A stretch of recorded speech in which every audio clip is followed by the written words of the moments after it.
Welcome to the She Will Not Fall podcast, a space dedicated to women who are daring to reimagine and redefine their faith, their gift, their call, and how they present them to the world.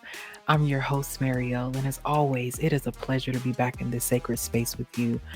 I just want to tell y'all thank you. I took a couple of weeks off just with family things and some other obligations, but we are back. Y'all, we only have one more episode that will be dropping next week, and then that will be the end of season 1. I can't believe it. But I just appreciate you for rocking with me all season. If this is your first episode, go catch up. I think you will really enjoy the stories that we've been able to tell so far.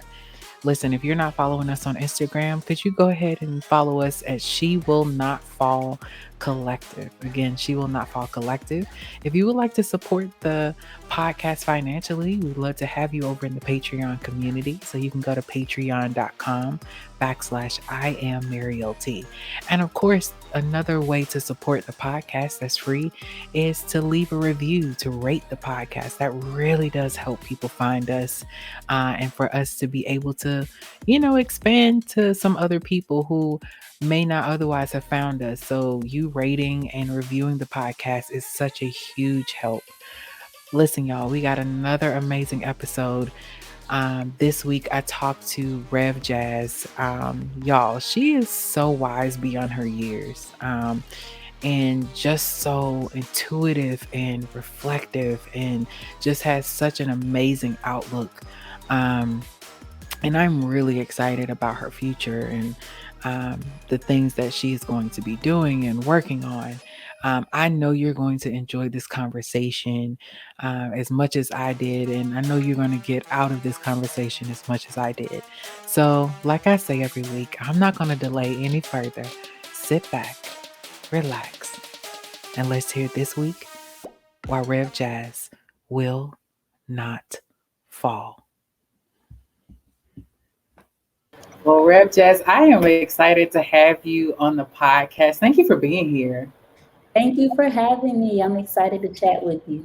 Of course. So we started this space to basically, just support women and highlight the work that women are doing. And so around here, we just take from the social media trend how it started versus how it's going. So we always start with how it started. So that's your story. So just kind of walk us through your story and let us know a little bit more about who you are.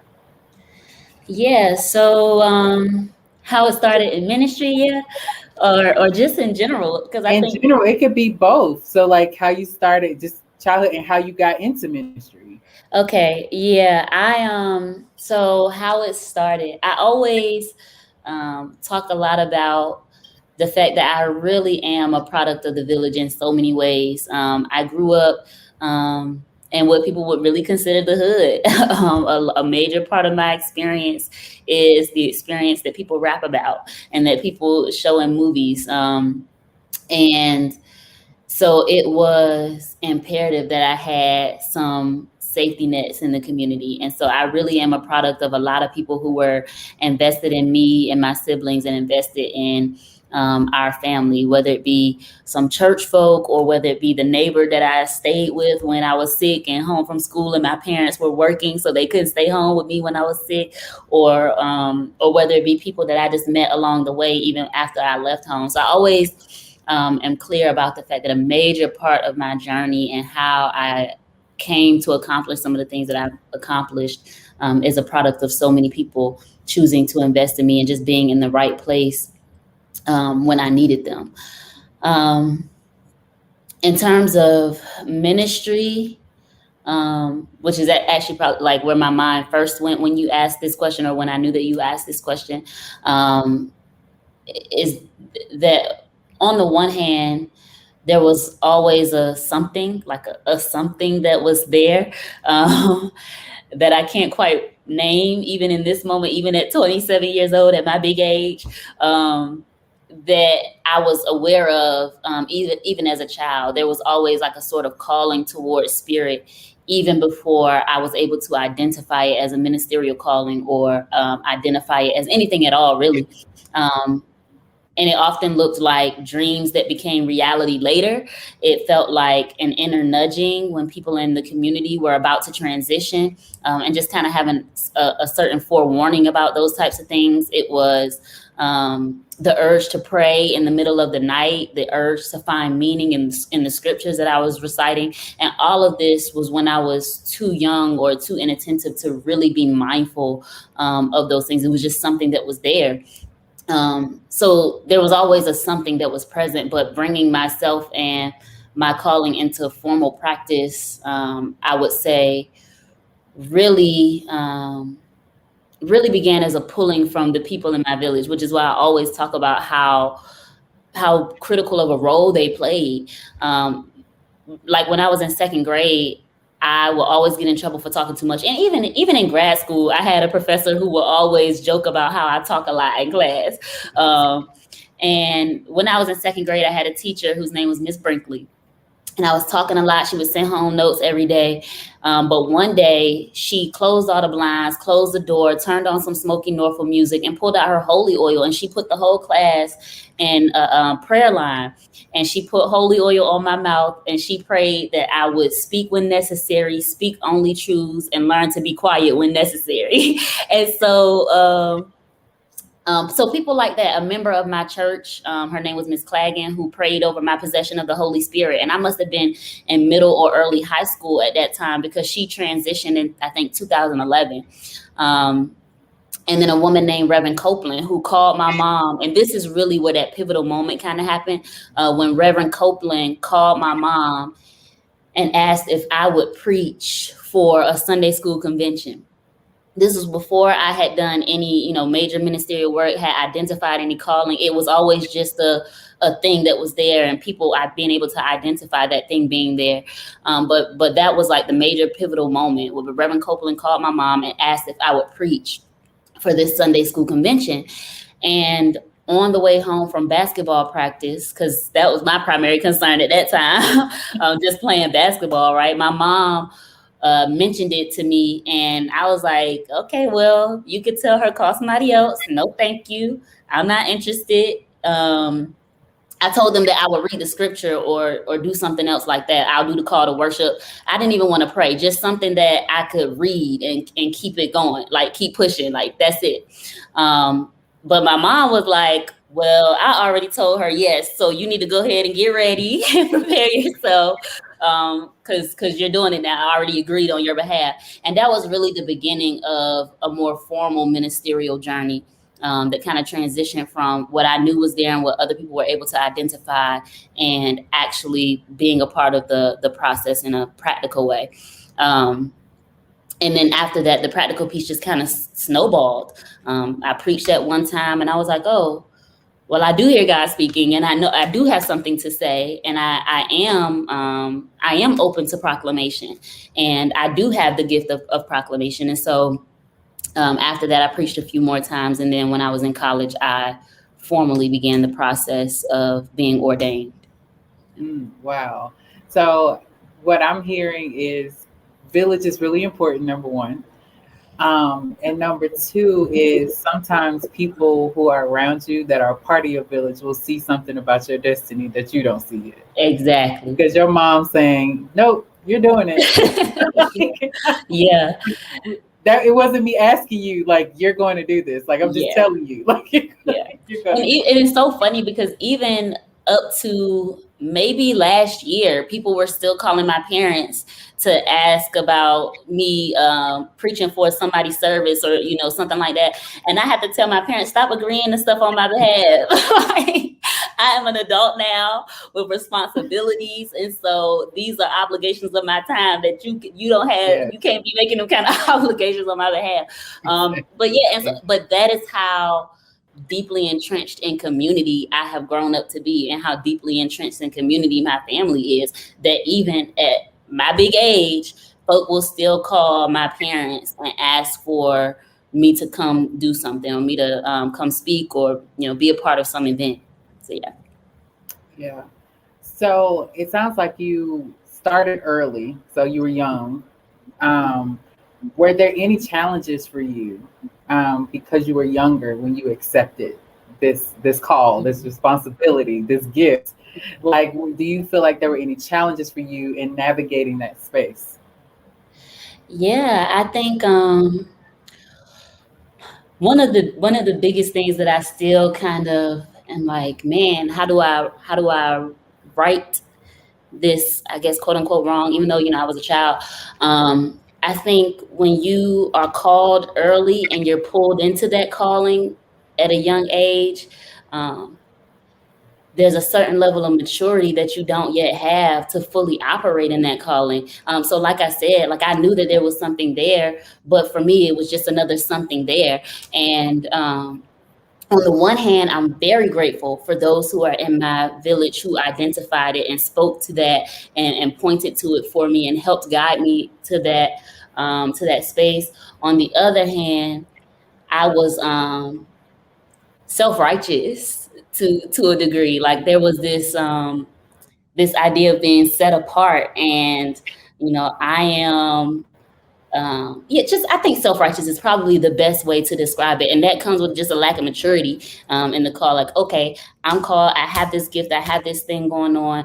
I'm more mature than my peers. I'm ahead of them spiritually, religiously, whatever the case may be, and it kind of gave way to these very conservative and constrictive ideas and theologies about who God is and how God is at work in the world and how God is in relationship with us and who God is in relationship to us. And I think that presented a challenge in me really being open to the revelation of God. There was a time where, when you're younger, it's like, okay, you're open to all revelation because everything's so new to you. But when you get to a place where you think you got it, and you're so certain, you're so mature, it kind of stifles your ability to hear from God the way that you need to. And I think that I definitely went through a phase of feeling like I already got it, and I know best. I know everything.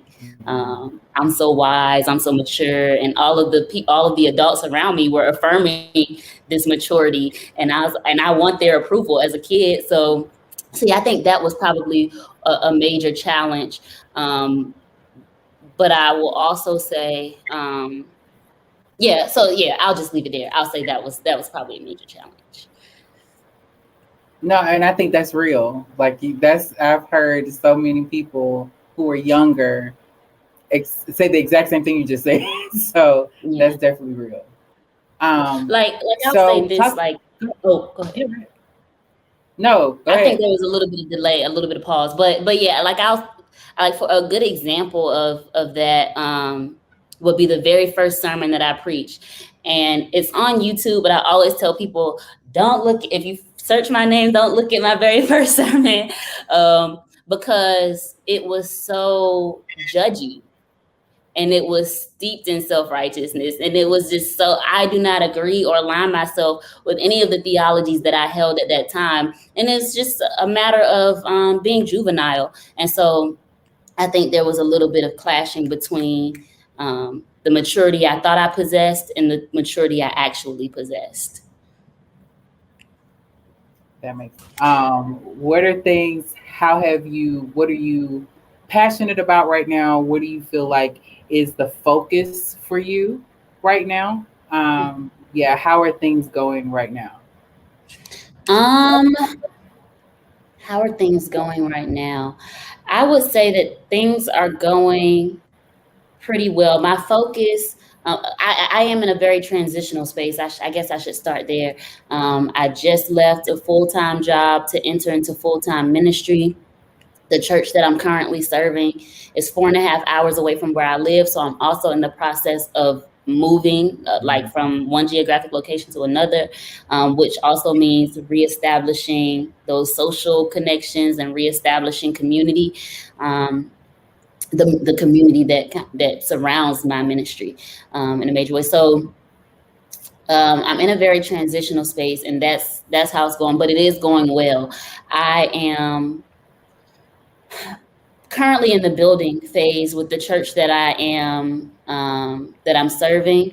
We, like everybody else, went through the lull of the pandemic, and I inherited this church in the middle of the pandemic. So in August of 2020. So the pandemic was a few months in when I got to them. So a large part of the work that I had to do in the beginning was just building relationships virtually. So how do I, like many of my members, for the first couple of months had only ever heard my voice on conference call, or had only ever seen me on Zoom, or had only ever seen me on Facebook Live. And so a major part of that beginning period was how to connect with people who have never known me before, when we're unable to be in person. And so there was a stop in ministry activity. And so there was almost no movement outside of Sunday morning worship and Wednesday night Bible study taking place. And so even now we're still recovering from that lull, still pulling the people back in to a degree, and also reestablishing what ministry will look like for us. Now, for me, any of my people will tell you that there's a rebuilding that's taking place, a calling people back in and reestablishing what ministry looks like for us. And a lot of my people will tell you that Rev Jaz is all about community, all about Afrocentric religiosity, all about what we do to bring our past into our now. How do we help spirit to transcend the past and bring that into our present? And build community, put a footprint in the community. Our hashtag is hashtag to serve as our worship, because that's a major part of who we are, what we're trying to establish. And so building relationship with community activists and those who are doing the work on behalf of the community and within and alongside the community, not just on behalf of. Building relationship with local organizations who are trying to serve the community in tangible ways. All of those types, and those are my focuses. Even today in the community that I'm in, though I'm transitioning out, had a meeting with the Sheriff's Department and the NAACP, and saying, listen, what I'm seeing right now for your budget line items seem to serve only the police force, but y'all are supposed to be serving the public. You're supposed to be public servants, paid to protect citizens, paid to keep us safe. So public safety and public protection should be evident in these budget line items. I don't see that, and that's a problem. So like that type of work is the type of work that I'm interested in right now, showing up to city council.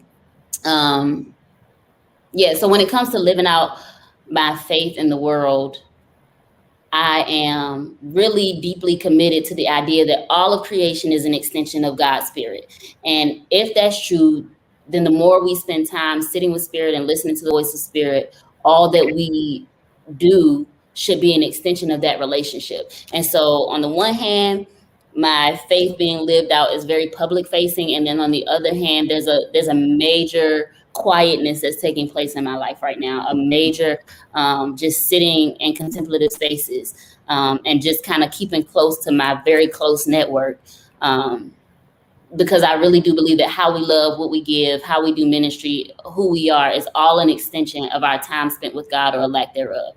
And so there's a quiet and contemplative space that's taking place right now, because I do believe that quiet and contemplative space shapes the way we show up in the world. And so I am kind of in a bubble, even amid my public facing moments, of just really spending time with God, because I'm in such a transitional period, knowing that it's very necessary for me to remain grounded as I make this transition and remain grounded so that I can continue to hear the voice of God and feel the move of God and know in which direction the Spirit is moving me.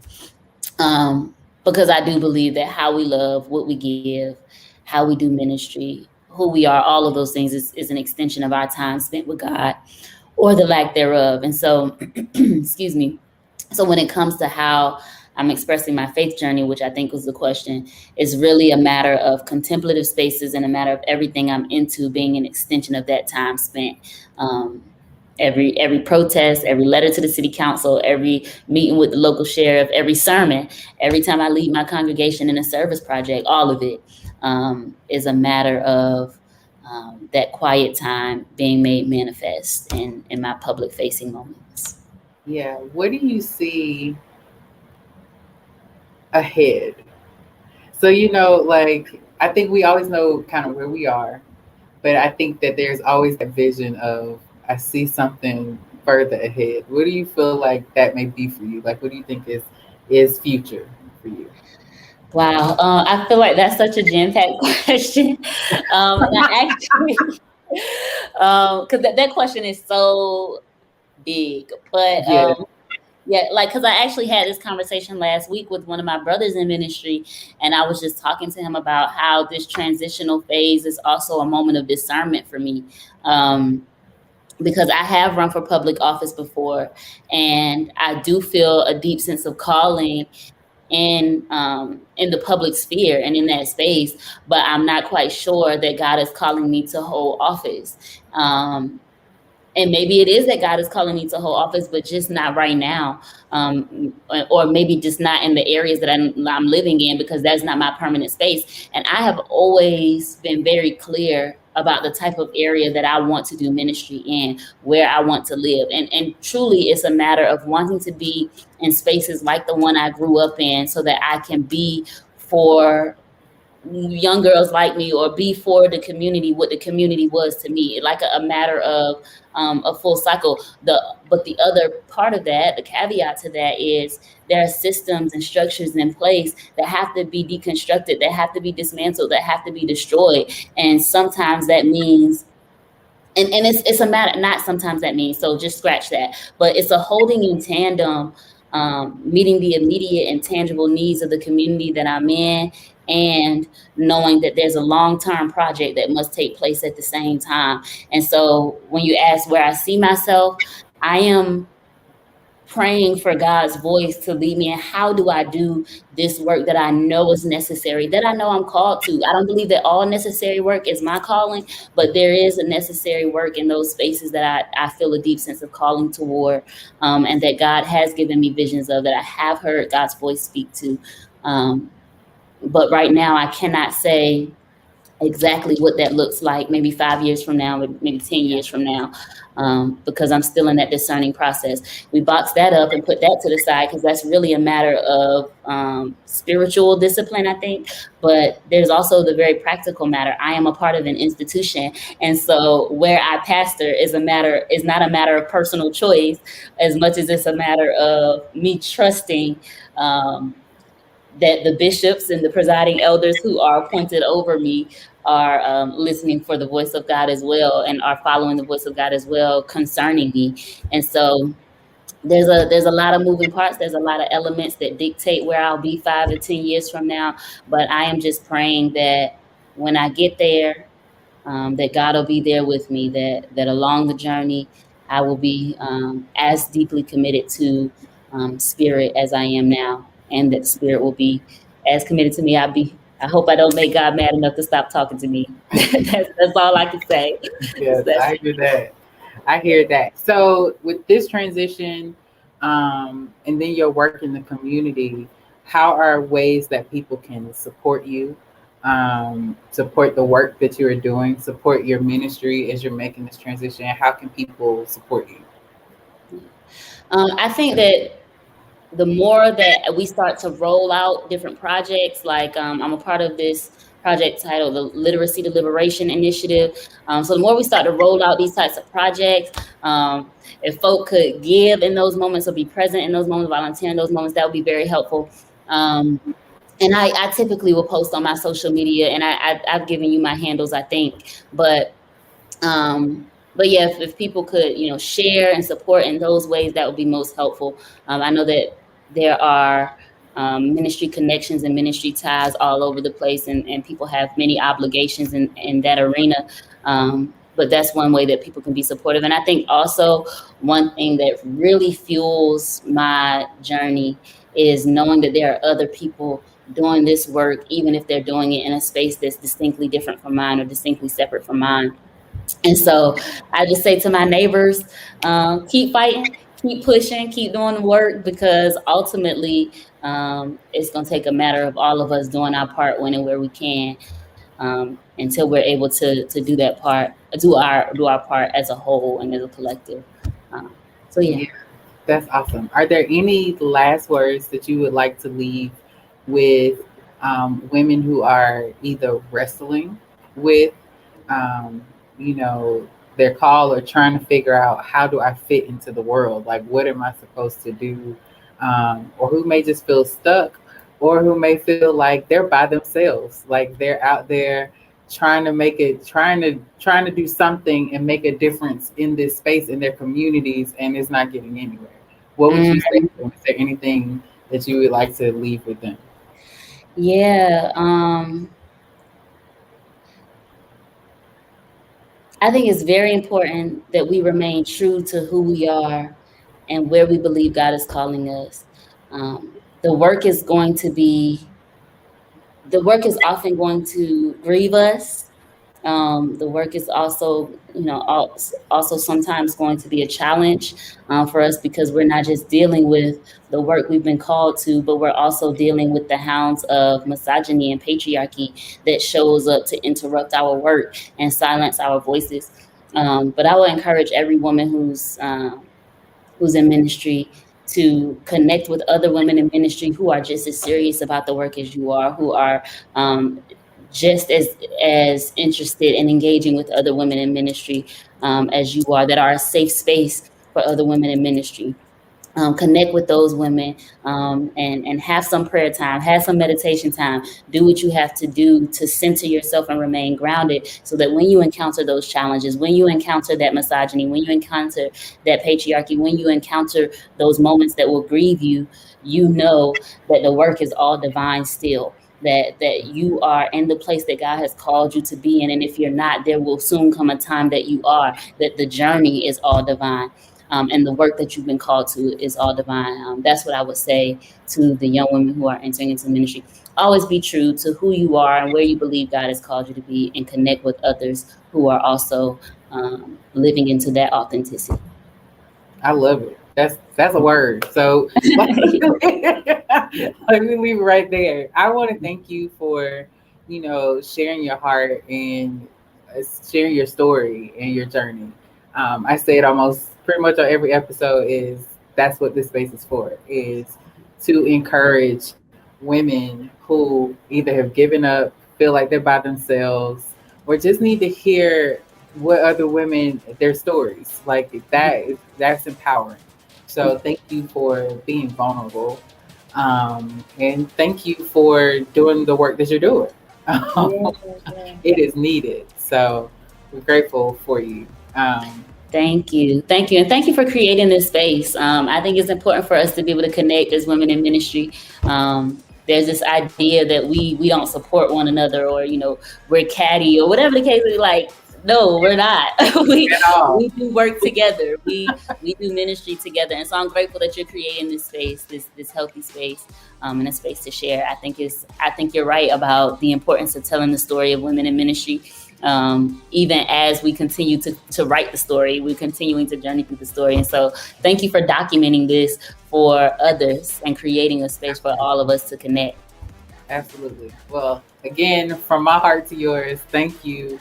And I'm really glad that I had you on the podcast.